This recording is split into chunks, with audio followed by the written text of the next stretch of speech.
마태복음 5장 3절 한 목소리로 같이 읽어볼게요. 시작. 심령이 가난한 자는 복이 있나니 천국이 그들의 것이며. 아멘. 여기서 심령이 가난하다라는 것은 어떤 가난을 말하냐면 정말 좀 돈이 적당히 없는 그런 가난이 아니라 아예 거지와 같이 아무런 것도 없다는 절대 빈곤을 느끼는 그런 마음을 가리키는 것입니다. 그래서 이 가난은 정말 하나님의 은혜를 또 하나님의 의를 사모하는 가난이요, 또 나의 죄를 전적으로 인정하는 그러한 겸손을 여기서 가리키는 것입니다.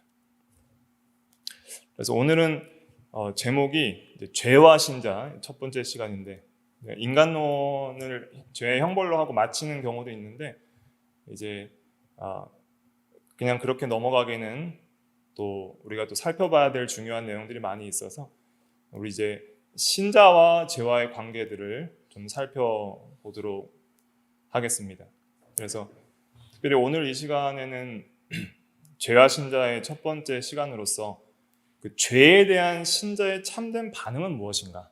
우리가 이제 예수 그리스도를 믿고 나서 우리가 죄를 깨닫는 건 사실 이제 믿은 이후에 깨닫거든요. 죄의 본질이 무엇이고 죄의 정체가 무엇인지를 예수 믿은 이후에 깨닫게 됩니다.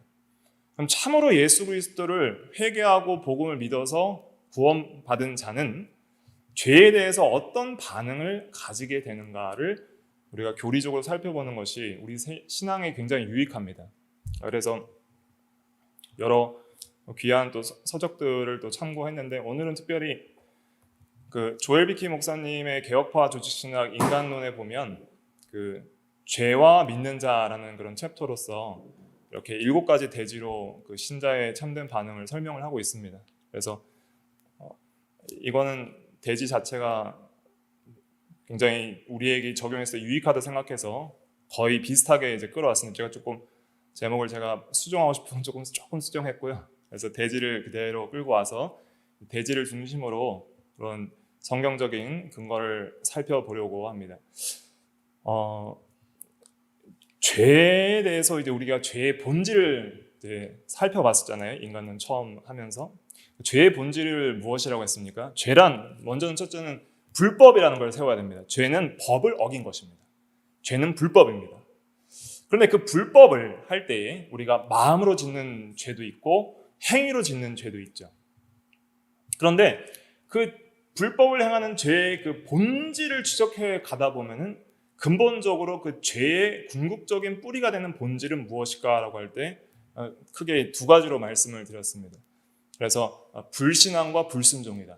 2가지로 말씀을 드렸는데 특별히 불신앙이라는 것은 하나님 없이 살려는, 하나님을 의지하지 않는, 하나님을 떠난 마음이 불신앙이고, 또 불순종은 자기가 자기의 법이 되어서 내가 선악을 판단하는 주체가 되어서 내 스스로 법을 제정하고 자기 소유의 옳은 대로 살아가는 불순종의 삶, 그것이 죄의 본질이라고 그랬습니다. 그래서 불신앙은 이제 독립성, 하나님을 떠난 마음, 독립성, 하나님 없이 살려는 마음, 그리고 또 불순종은 자율성, 자기 스스로 율법을 제정하고 사는 그러한 마음. 그래서 하나님이 입법자인데 하나님의 법을 치워버리고 자기가 자기 스스로에게 법이 되어서 내가 좋은 건 하고 내가 싫은 건 안 하고, 내가 선하다는 것은 선이라 생각하고 내가 악한 것은 악이라 생각하는, 그것이 바로 자율성이고 불순종의 마음이다, 이렇게 말씀을 드렸습니다. 그래서 이 불신앙과 불순종을 통해서 또한 자연스럽게 나오는 것은 존 오웬이 신자 안에 내재하는 죄라는 논문에서 말한 것처럼 그 근본적으로 우리 마음속의 죄의 본질을 존 오웬은 뭐라고 봤냐면은 하나님에 대한 적의라고 하는데, 적의, 하나님에 대한 적으로 봤어요. 정확한 설명은 적의입니다. 적의라는 것은 적대하는 마음을 가리키는 거예요. 적대감. 그래서 근거 구절은 로마서 8장 7절에 육신의 생각은 하나님과 원수가 되나니 그랬죠. 로마서 8장 7절에. 그래서 이 육신의 생각은 하나님과 원수가 되나니라는 그 번역을 좀 더 정확하게 번역하면 육신의 생각은 하나님에 대한 적의다. 육신의 생각은 하나님에 대한 적대감이다, 이런 뜻입니다. 그래서 죄라는 것은, 육신의 생각을 죄라고 할 수 있는데, 죄라는 것은 무엇이냐면 하나님에 대한 적대감이다, 하나님을 미워하는 마음이다, 이렇게 볼 수 있는 거예요. 그래서 그러한 이 죄에 대한 본질을 어떻게 깨닫느냐? 어떻게 깨닫느냐면 참으로 예수 그리스도를 믿고 구원받아서 하나님을 만난 사람들만이 깨닫게 됩니다. 하나님을 만나야 하나님이 얼마나 영광스럽고 의로운 분인 줄 알고, 그 하나님 앞에 내가 얼마나 불순종하고 불신앙으로 살아가며 반감과 대적을 가지고 하나님의 법에 굴복하지 않고 굴복할 수 없는 그러한 마음으로 살아가는 전적으로 부패한 존재인지를 하나님을 만남으로써 알게 되는 것이죠. 그래서 죄에 대한 신자의 참된 반응은 이제 반드시 이 겸손한 마음으로 나타나게 됩니다. 그래서 우리가 하나님을 만나게 되면 우리가 하나님 앞에 얼마나 비참하고 가련하고 더러운 존재인지를 깨닫게 되는 것이죠. 그래서 이 하나님은 빛이시기 때문에 빛이 비추이면 더러운 것이 드러나는 거예요. 우리 한 구절만 좀 찾아보고 보겠습니다. 에베소서 5장 13절 한번 찾아보세요. 에베소서 5장 13절. 5장 13절 우리 같이 한번 읽어볼게요. 시작. 그러나 책망을 받는 모든 것은 빛으로 말미암아 드러나나니 드러나는 것마다 빛이니라. 네. 책망을 받는 모든 것은 빛으로 말미암아 드러나나니, 그러니까 책망을 받는 모든 것은 죄죠. 죄는 빛으로 말미암아 드러난다는 거예요. 그러니까 드러나는 것마다 빛이니라, 이것이 좀 번역이 좀 이해가 좀 잘 안 되게 번역이 된 건데, 정확히 번역하면 모든 것들은 빛에 의해 드러난다, 이런 뜻입니다. 무엇이든지 밝히 드러나게 하는 것은 빛이다, 이런 뜻입니다. 그러니까 빛으로 밝게 드러난다, 이런 뜻이에요. 드러나는 것마다 빛이니라 그러면 그 뜻은 빛으로 모든 것이 밝히 드러난다, 이런 뜻입니다. 그러니까 빛으로 죄도 밝히 드러난다는 거예요. 그래서 하나님을 만나면 우리가 얼마나 큰 죄인인지를 깊이 깨닫게 되는 것이죠. 그러면 그 죄에 대한 깨달음을 얻게 된 그 성도, 하나님을 만난 성도의 참된 반응은 겸손이다 라고 할 수가 있겠습니다. 심령이 가난해지는 것이죠. 내가 정말 전적으로 부패하고 타락한 죄인이고 내가 내세울 어떤 행위나 의가 없구나 하는 것을 깨닫는 거예요. 절대적인 가난을 느끼는 거예요. 의에 대해서. 그러니까 이 불신앙과 불순종과 하나님에 대한 이 적의는 한마디로 말하면, 반대로 말하면 뭐가 되는 거예요? 교만이 되는 겁니다. 교만. 그래서 이 죄의 본질을 이제 교만으로도 보기도 합니다. 그러니까 사탄이 타락한 궁극적인 이유가 뭐예요? 교만하기 때문입니다. 하나님과 같이 되려고 타락했고, 또 하와가 타락한 것도 하나님과 같이 되려고 타락한 것이죠. 그래서 교만하여서 불신앙과 불순종으로 나간 것이죠. 그렇다면 죄에 대한 신자의 참된 반응은 교만의 반대인 겸손이다라고 할 수가 있겠습니다. 지극히 하나님 앞에서 낮아지는 것이고 자기의 죄에 대한 깊은 통찰을 갖게 되는 것이죠. 그러면 이 겸손이라는 큰 주제를 가지고 이제 이 7가지를 좀 살펴보도록 하겠습니다. 그러면 죄에 대해서 신자가 겸손하게 반응할 때에 그 겸손은 어떻게 나타나는가라고 했을 때에 이제 이 7가지로 나타나게 된다라고 우리 생각할 수 있겠습니다. 7가지를 일단 전체를 한번 읽어볼게요. 1번부터 7번까지 시작. 죄의 고백, 참된 회개, 그리스도를 의지하는 믿음, 성령의 은혜를 구함, 시험에 들지 않게 깨어 있음, 죄와 사탄에 대항한 싸움, 아버지 하나님께 감사함. 이렇게 해서 7가지로 나타나게 됩니다. 7가지를 좀 차례대로 살펴보도록 하겠습니다. 먼저 죄의 고백입니다. 그래서 하나님을 만나고 자기의 죄를 신자가 깨닫게 되면 그 겸손한 반응으로 첫 번째 나와야 되는 것이 무엇이냐면 죄를 고백하는 것입니다. 그러니까 회개랑 죄의 고백을 조금 구분하셔야 돼요. 회개는 죄의 고백을 포함한 좀 넓은 의미입니다. 그 이제 뒤에 두 번째로 살펴보고, 먼저는 우리가 하나님을 만나고 죄인이 영적인 눈이 열려 하나님의 거룩하심을 보면 죄를 고백할 수밖에 없어요. 누가복음 5장 8절 보세요. 시몬 베드로가 예수님을 하나님으로 인식하게 된 계기가 있습니다. 시몬 베드로가 이제 밤이 맞도록 고기 잡이를 했는데 한 마리도 못 잡았어요. 그래서 아침에 그물을 씻고 있었는데 예수님께서 찾아와서 깊은 데로 가서 그물을 던져라, 그렇게 말씀을 합니다. 그 전에 먼저 말씀을 가르쳐 주시고, 배를 잠깐 띄우라 해서 말씀을 가르쳐 주시고, 말씀을 잘 듣고 있다가 이제 설교 끝나고 이제 명령을 하시죠. 깊은 데로 가서 그물을 던져라. 주여, 밤이 맞도록 수고하였지만 한 마리도 잡지 못했지만 내가 주의 말씀에 의지하여 그물을 내리리이다 하고, 이제는 말씀에 마음이 많이 겸손해져서 이제 그 말씀대로 그대로 순종하게 되죠.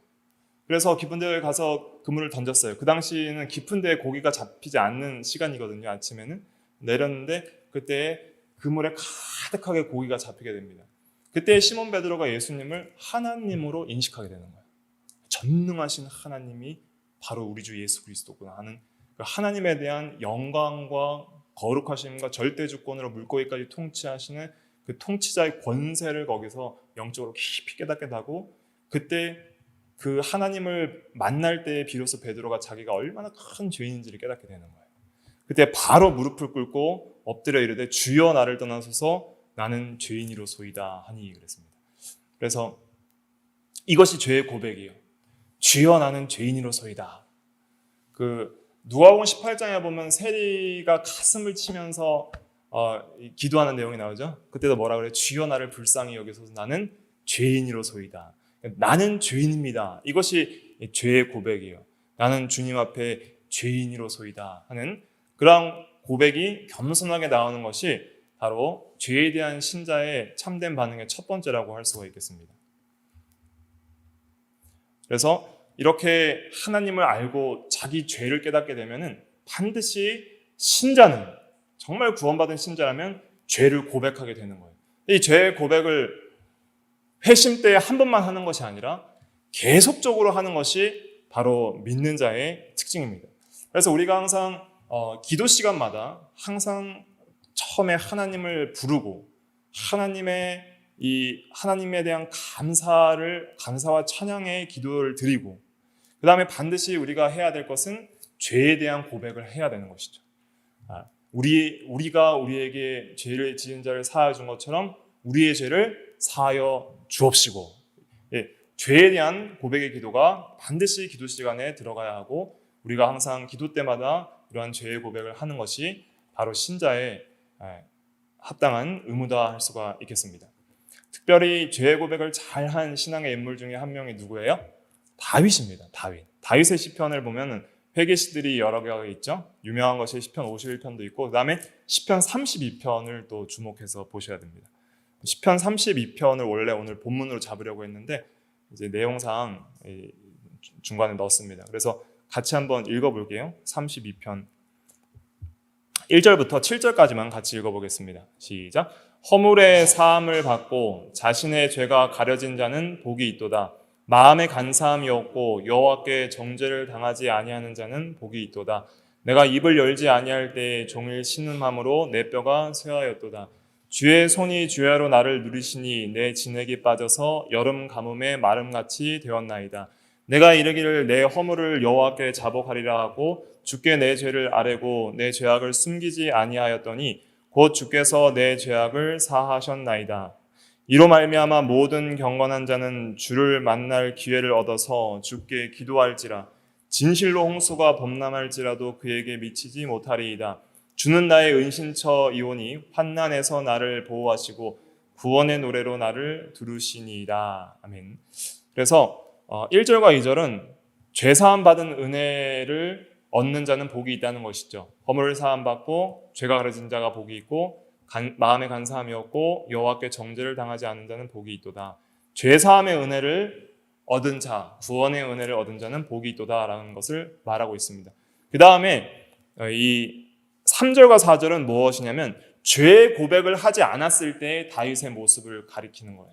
내가 죄의 고백을 하지 않았을 때 얼마나 큰 하나님의 징계가 있었는지를 고백을 하는 것이죠. 내가 입을 열지 아니할 때라는 것은 무엇을 말하는 거냐면 내가 죄를 고백하지 않았을 때를 말하는 겁니다. 내가 죄를 고백하지 않고 회개하지 않을 때에 종일 씻는 마음으로 내 뼈가 세워도다. 주의 손이 주야로 나를 누리신다는 것은 이 주님의 징계의 손을 가리키는 것이죠. 그래서 정말 진액이 빠져서 여름 가뭄에 마름같이 된 것처럼 영적으로 공고하고 가련하고 목마름을 느꼈다는 것을 고백하고 있습니다.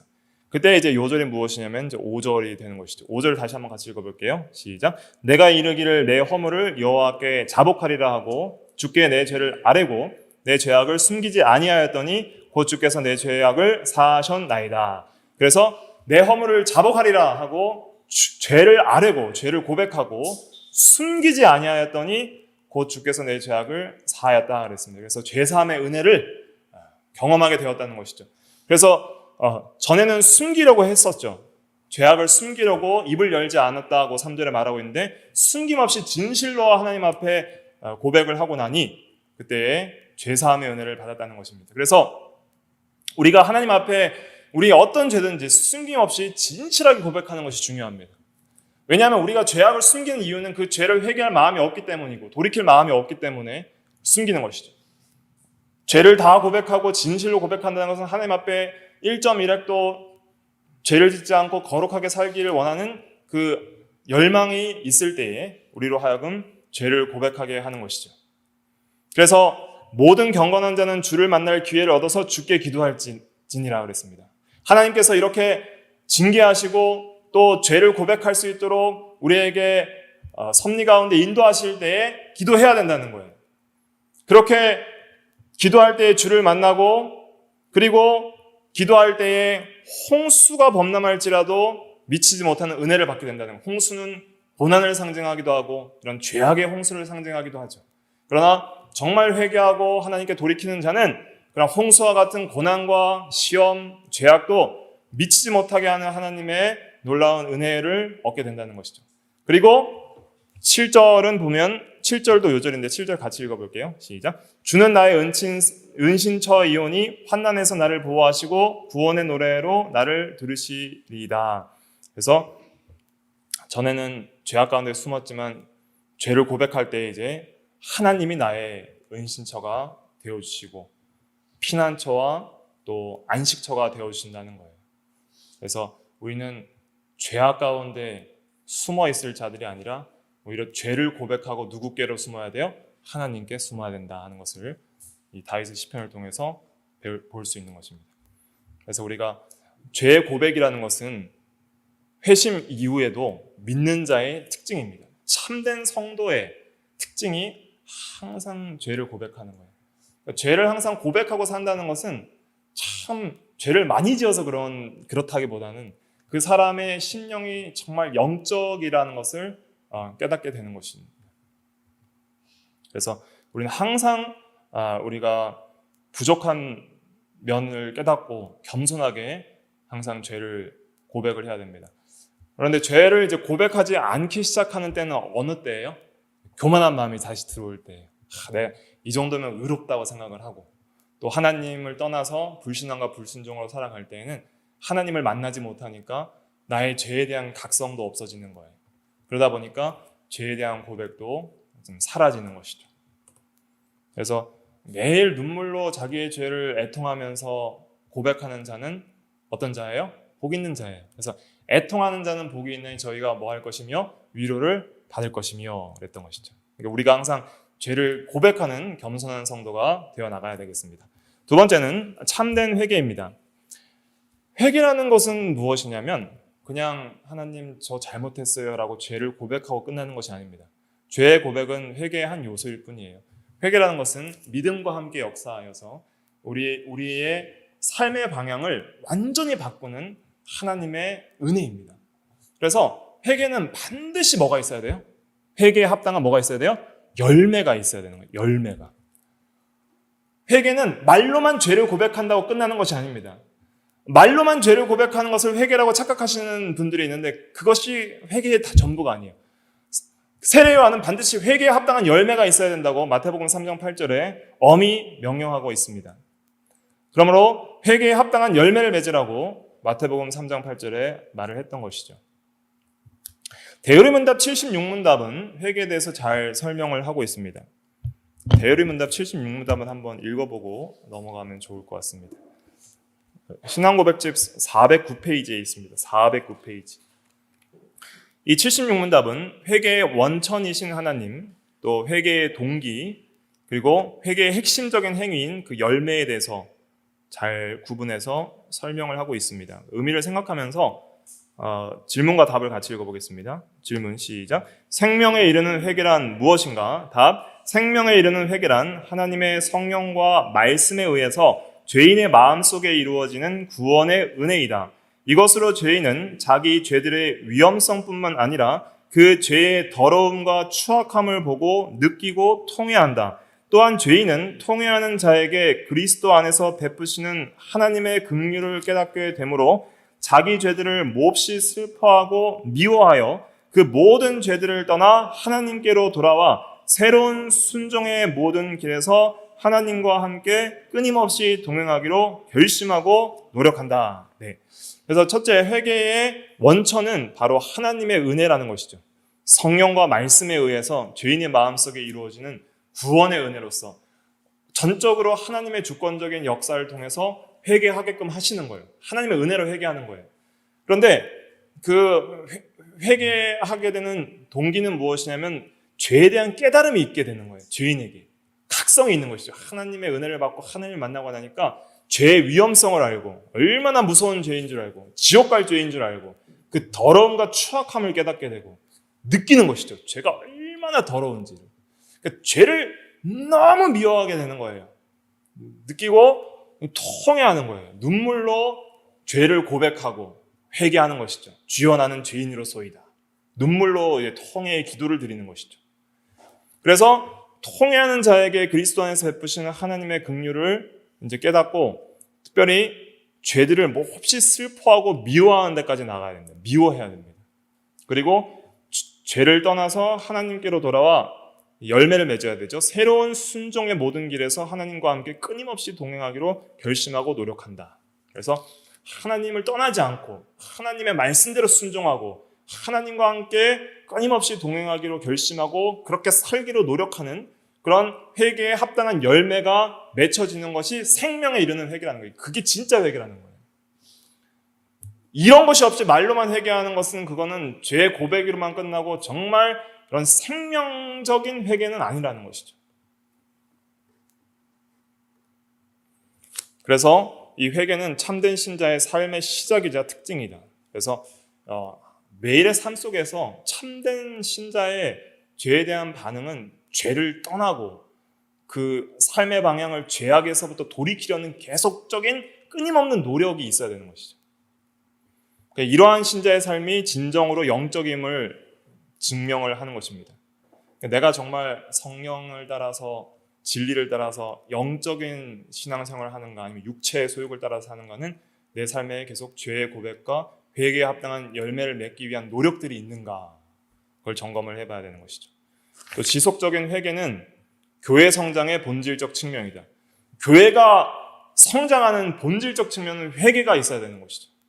그러니까 양적으로만 사람들이 많이 모인다고 교회가 성장하는 것이 아니고 또 질적으로 여러 프로그램을 한다고 성장하는 것이 아니라 신자 한 명 한 명 개인에게 참된 회개의 열매들이 계속적으로 나타날 때에 그 교회는 성장을 하고 있는 것입니다.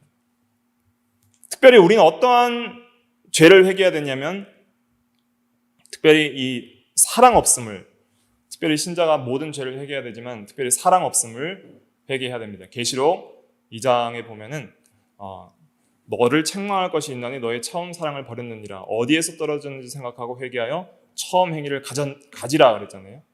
특별히 하나님을 사랑하고 이웃을 사랑하지 못하는 그런 사랑 없음을 우리가 회개를 해야 하는 것이죠. 다음 세 번째, 회개에서 이제 또 우리가 또 나가야 될 것은 무엇이냐면 믿음입니다. 믿음. 근데 뭐라고 표현하고 있냐면 그리스도를 의지하는 믿음이라고 이렇게 제가 정리를 했는데 의지한다는 것은 계속 그리스도를 붙잡는 거예요. 신뢰하고 그리스도를 붙드는 거예요. 그래서 이 믿음이라는 것은 구원의 은혜입니다. 이것은 은혜입니다. 믿음은 첫째로 은혜다. 은혜라는 것을 기억하고 두 번째는 또 수단이라는 것을 기억을 해야 됩니다. 믿음은 누가 주시는 거예요? 하나님이 주시는 거예요. 하나님이 주시는 거예요. 그래서 에베소서 2장 8절에 보면 2장 8절 한번 읽어볼게요. 시작. 너희는 그 은혜에 의하여 믿음으로 말미암아 구원을 받았으니 이것은 너희에게서 난 것이 아니요 하나님의 선물이라. 야, 이 선물이라는 것은 이건 거저 받은 은혜란 뜻인데 은혜가 선물인데 뭐가 선물이냐면 믿음도 선물이고 구원도 선물입니다. 믿음으로 말미암아, 믿음으로라고 하는 것이 이제 수단적인 표현이에요. 수단. 무엇으로? 그래서 믿음으로 이렇게 구원을 받았다는 것이죠. 그래서 우리가 믿는데 이 믿음을 처음 믿을 때는 하나님께서 주시는 거예요. 믿음을 주세요. 그래서 우리가 믿는 자가 되었어요. 신자가 되었죠. 신자라는 것은 믿는 자라는 뜻이죠. 신자. 믿는 자가 됐고 이제는 믿음을 가지게 됐고 또 새 마음을 가지게 되었어요. 그러면 하나님께서 없던 믿음을 우리에게 주셔서 믿는 자가 되었는데 또 계속적으로 하나님께서 우리에게 믿음을 주십니다. 믿음을 주셔서 우리가 믿음이 강화되게 돼요. 자, 믿음이 강화되려면 어떻게 해야 될까요? 믿음을 강화시키려면 반드시 무엇과 무엇이 있어야 됩니까? 말씀과 기도가 있어야 됩니다. 이게 은혜의 외적 수단이에요. 이 은혜의 외적 수단인 말씀과 기도는 이 믿음을 일으키고 강화한다 그랬어요. 하이델베르크 유리문답에서는. 그래서 우리가 그리스도를 의지하는 믿음을 가지려면 계속 그냥 가만히 있는다고 믿음이 생기는 게 아니에요. 믿음을 가지려면 우리가 하나님께서 우리에게 믿음을 주셔야지 믿음을 가지게 되고 믿음이 자라나게 되거든요. 그런데 이 믿음을 가지려면 가만히 있는다고 주어지는 것이 아니라 계속적으로 말씀을 읽고 듣고 그 가운데로 행하기를 힘을 쓰고 또 기도에 힘을 써야 됩니다. 그래서 할 수 있거든이 무엇이냐? 믿는 자에게는 능치 못할 일이 없느니라 하실 때 예수님께서 그 귀신 들린 아이 아버지에게 그 아버지가 뭐라 그랬어요? 주여 나의 믿음 없는 것을 도와주소서. 주여 내가 믿나이다. 나의 믿음 없는 것을 도와주소서라고 기도했죠. 그러니까 믿음이 없을 때는 주여 나에게 믿음을 주시옵소서. 주여 나의 믿음 없는 것을 도와주시옵소서. 그렇게 기도를 해야 되는 것이죠. 믿음을 구하고 그리고 실제로 또 내가 믿어야 되는 거예요. 이렇게 이미 구원받은 신자는 이제 새 마음이 있기 때문에 또 내가 믿을 책임도 있는 거예요. 내가 믿고 내가 순종해야 되는데 또 하나님 측면에서는 그 믿음 또 누가 주시는 거예요? 하나님이 주시는 거예요. 이게 신비예요. 내가 믿는 건데 또 하나님이 믿게 하시는 거예요. 그래서 그럼 우리가 해야 될 것은 무엇이냐? 우리가 해야 될 것은 말씀과 기도에 힘을 써서 하나님께서 주시는 믿음을 얻기를 힘을 써야 되고 또 하나님께서 은혜를 주실 때는 감동을 주실 때는 어떻게 해야 돼요? 믿어 나가야 되는 거예요. 말씀을 주실 때, 말씀을 읽을 때에 말씀의 은혜를 주셨어요. 이 말씀을 믿어야 된다라고 했을 때 어떻게 해야 돼요? 믿어야 되는 거예요. 또 이 말씀을 순종하겠다는 감동이 왔어요. 성령을 통해서. 아멘. 이 말씀을 순종해야 될 줄 믿습니다. 그럴 때 어떻게 해야 돼요? 성령을 소멸치 말고 예언을 멸시치 말고 그 말씀을 그대로 믿고 순종해 나가야 되는 거예요. 그럴 때에 하나님의 영광을 보게 되는 것이죠. 또 우리가 믿음이 약해질 때가 있습니다. 순종하려고 해야 하는데도 자주 여러 가지 시험 때문에 순종하지 못하려는 마음들이 커져가고 또 말씀을 믿으려고 하지만은 여러 가지 시험들 때문에 말씀에 대한 확신이 없어지고 할 때에는 믿음을 달라고 기도해야 되는 것이죠. 기도하고 의지하고 그렇게 간구하는 거예요. 그러니까 이 그리스도를 의지하는 믿음은 무엇이냐면 나는 할 수 없다. 주님 안에서만 할 수 있다 하는 그러한 마음을 가지고 계속적으로 그리스도를 붙드는 거예요. 그리스도를 통해서 하나님께서 우리에게 은혜를 주시거든요. 성령을 따라 그리스도를 통하여 하나님으로부터 우리에게 사랑과 은혜들이 공급되기 때문에 우리의 중보자 되시고 또 구원자 되신 그리스도를 계속 붙드는 것이죠. 그리스도가 없으면 우리는 죄악 가운데 넘어질 수밖에 없습니다. 그리스도가 없으면 우리는 한순간도 믿음으로 살아갈 수가 없습니다. 그리스도가 없으면 우리는 한순간도 죄를 이기고 세상을 이길 수 없습니다 하는 마음으로 늘 그리스도를 붙드는 심정으로, 그리스도를 붙잡는 심정으로 뭐를 잡아야 돼요? 말씀을 잡아야 돼요.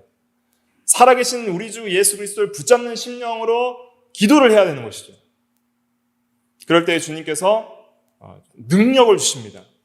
그래서 에베소서 6장 10절에 보면 너희가 주 안에서와 그의 힘의 능력으로 강건하여지고 그랬습니다. 말씀과 기도에 전념을 하고 믿음을 가질 때에 우리 주 예수 그리스도 안에서 그 예수 그리스도의 능력이 우리에게 임합니다.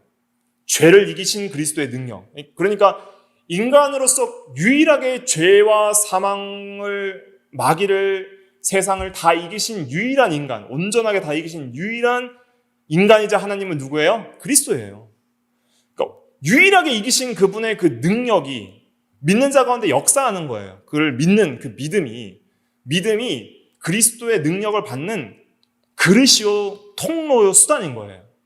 그러니까 그 엘리사 시대 때 선지자 생도의 과부 중에 한 사람이 이제 빚을 져가지고 이제 자녀가 팔릴 그런 위기에 처했을 때 엘리사가 와서 동네에 그릇을 다 빌려와라 그러잖아요. 그래서 그릇에다가 남은 기름을 따르라 할 때 그 그릇에 자기가 가지고 있는 조그만 기름을 그릇마다 다 따르게 돼요. 그래서 그 그릇이, 빈 그릇이 다 차니까 기름이 떨어졌잖아요. 그래서 그걸 내다 팔아서 빚을 갚으라 그러잖아요. 그러니까 이 믿음이라는 것은, 이 수단이라는 것은 마치 빈 그릇과 같아요. 또 빈 손과 같아요. 하나님께서 은혜를 주시는데 그냥 주시는 것이 아니라 우리의 믿음을 사용해서 은혜를 주신다는 거예요. 그래서 우리가 하나님께 이 빈손, 빈 그릇을 내미는 거예요. 하나님 은혜를 주시옵소서. 믿음이라는 건 그런 거예요. 하나님, 제게 내 속에 선한 것은 하나도 없나이다. 오라 나는 공고한 사람이로다. 이 사망의 몸에서 누가 나를 건져내냐. 내 속에는 죄를 이길 수 있는 능력이 하나도 없고 내 속에는 아무런 선한 것이 없고 능력이 없습니다. 하나님 믿음을 주시옵소서, 은혜를 주시옵소서라고 빈손과 빈 그릇을 내미는 거예요. 그럼 기름과 같은 성령의 능력과 은혜들과 성령 안에서 그리스도의 능력들이 우리에게 충만히 부어지는 거예요. 믿음의 빈 손을 내밀 때에. 근데 그렇게 내밀 수 있게 하는 감동도 누가 주시는 거예요? 하나님이 주시는 거예요. 근데 내미는 건 누가 내미는 거예요? 내가 내미는 거예요. 그러니까 내가 내미는 면이 있어야 돼요. 분명히 하나님의 주권을 우리가 강조해야 되지만 내가 믿는 면이 있어야 되는 거예요. 믿음을 써야 되는 거예요.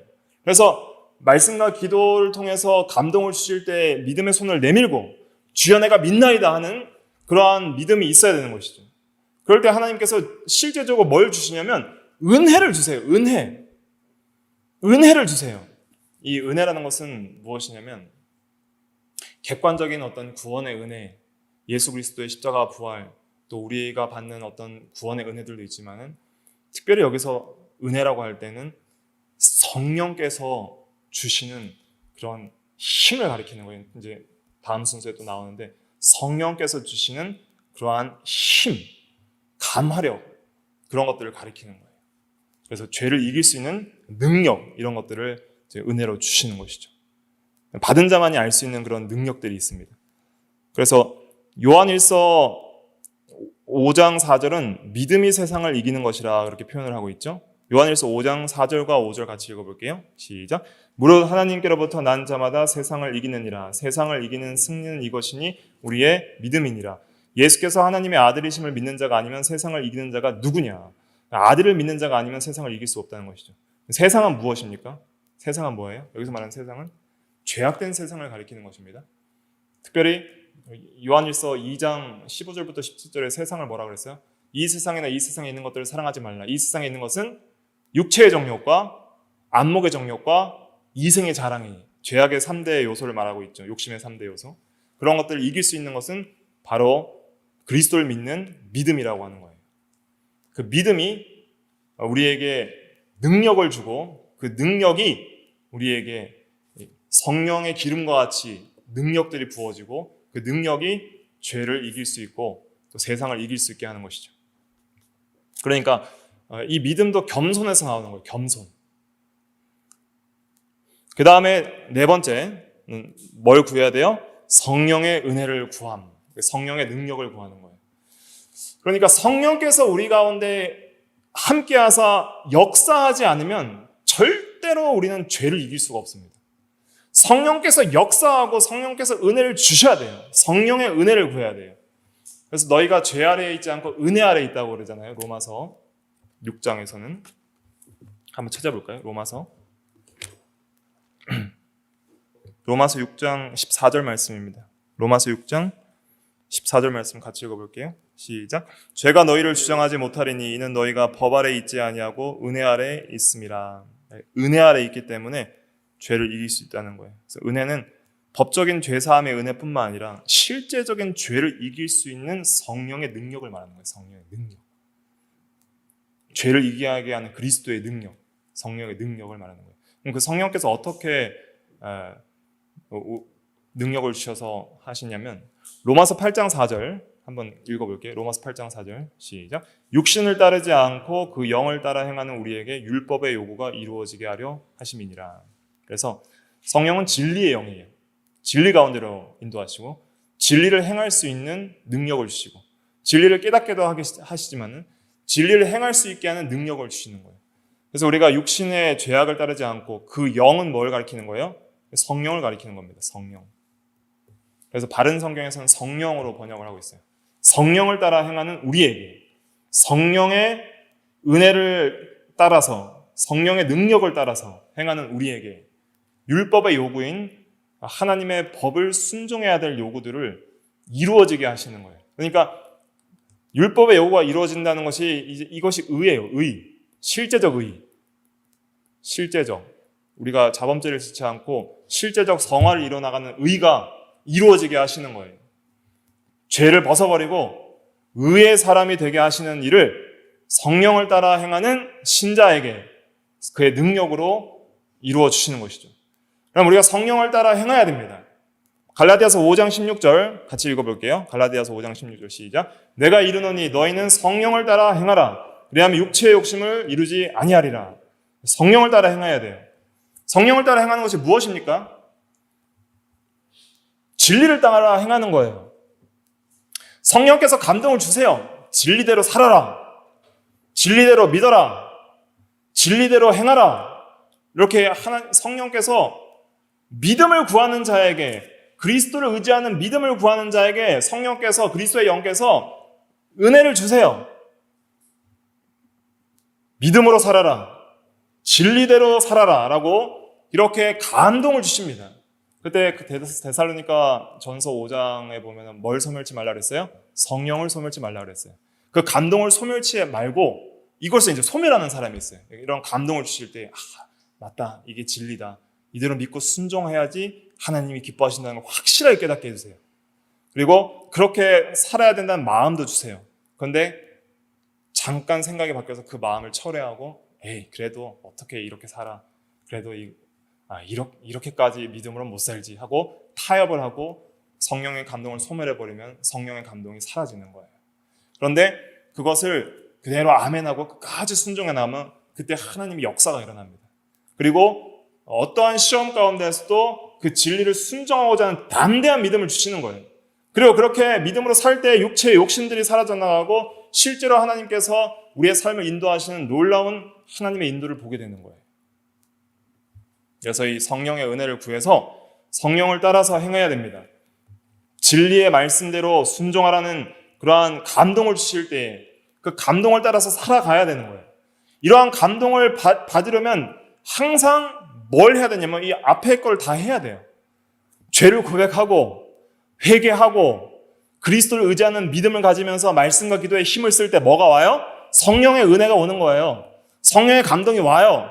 성령의 은혜가 와요. 그때 그것을 따라가야 되는 거예요. 성령을 따라 행하라. 그러면 육체의 욕심을 이루지 않게 되는 것입니다.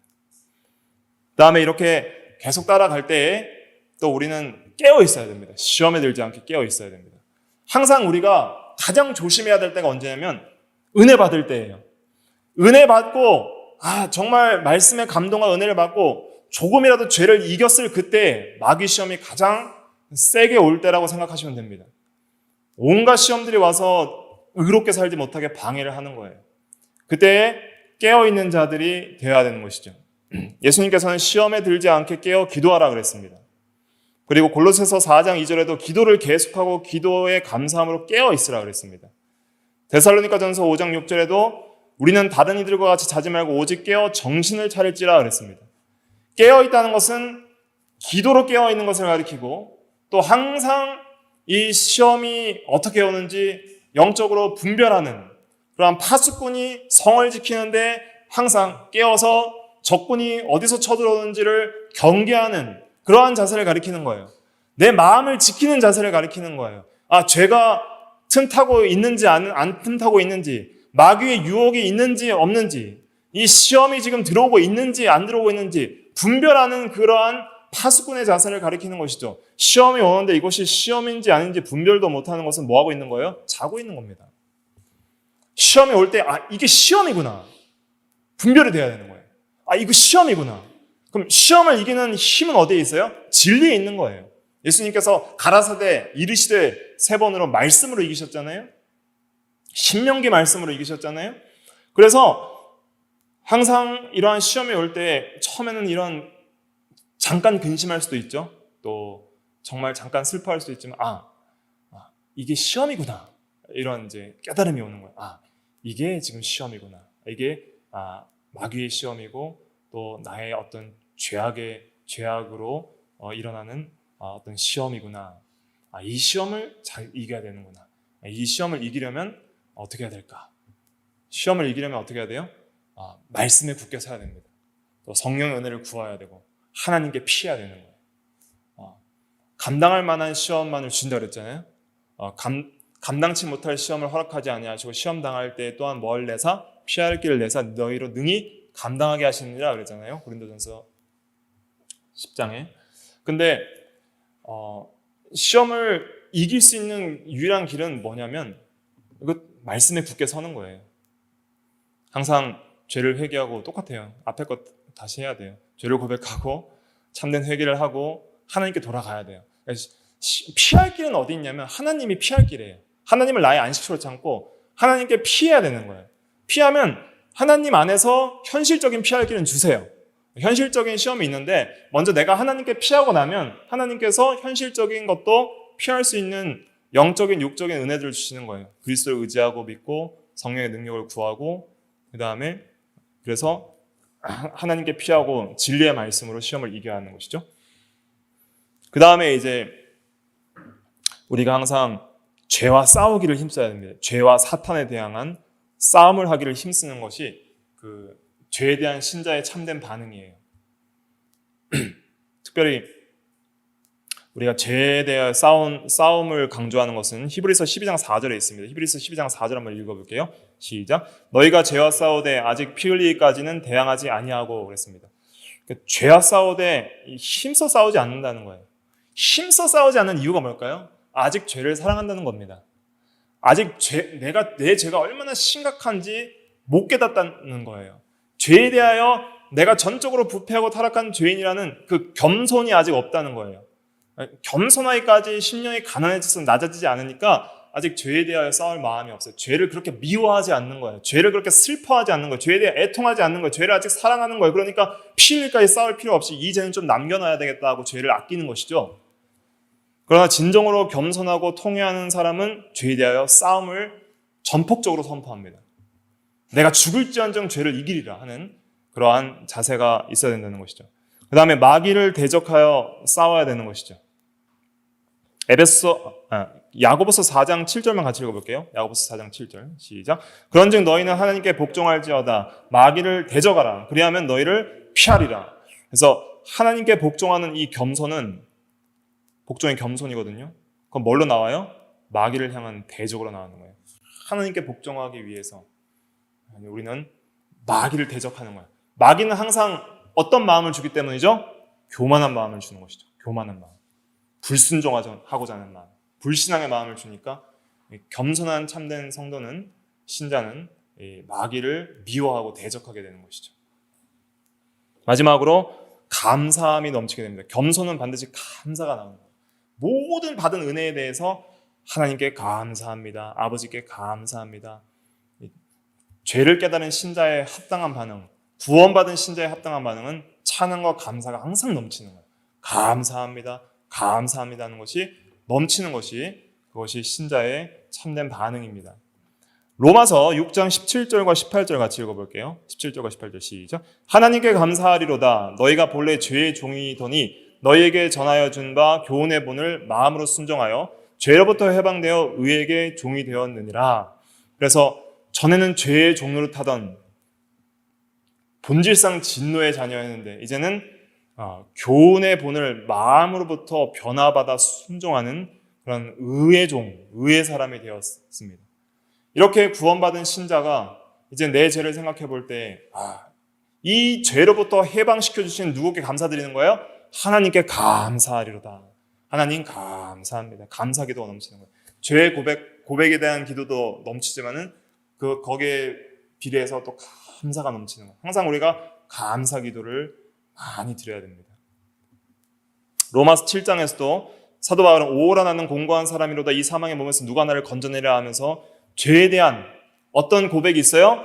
겸손한 그러한 심령 가난의 고백이 있잖아요. 그 심령 가난의 고백의 결과가 뭐예요? 감사예요. 감사. 로마서 7장 25절 같이 읽어볼게요. 시작. 우리 주 예수 그리스도로 말미암아 하나님께 감사하리로다. 그런즉 내 자신이 마음으로는 하나님의 법을 육신으로는 죄의 법을 섬기노라. 정말 이렇게 공고하고 가련한 그런 자, 이 사망의 몸에서 누가 나를 건져내랴? 누가 건져내요? 우리 주 예수 그리스도께서 건져내신다는 거예요. 그러니까 그리스도로 말미암아 하나님께 뭐예요? 감사하리로다. 이렇게 고백을 하게 되는 것이죠. 그래서 우리가 이것이 넘쳐야 됩니다. 외우기 쉽습니다. 예. 자, 다시 한번 1, 2 하면서 한번 읽어볼게요. 시작. 1. 죄의 고백. 2. 참된 회개. 3. 그리스도를 의지하는 믿음. 4. 성령의 은혜를 구함. 5. 시험에 들지 않게 깨어있음. 6. 죄와 사탄에 대항한 싸움. 7. 아버지 하나님께 감사함. 이러한 좀 흐름과 내용을 이해하면서 외우면은 이것이 잘 외워져요. 그래서 이걸 묵상하시면서 이러한 것들을 마음속에 가지시고 내가 참된 신자라면 죄에 대해서 이러한 반응들이 나와야 하는구나를 7가지를 기억을 하시고 우리가 기도 시간마다 또 우리의 삶 속에서 적용해서 이러한 삶을 살아나가는 우리가 다 돼야 되겠습니다. 기도하겠습니다.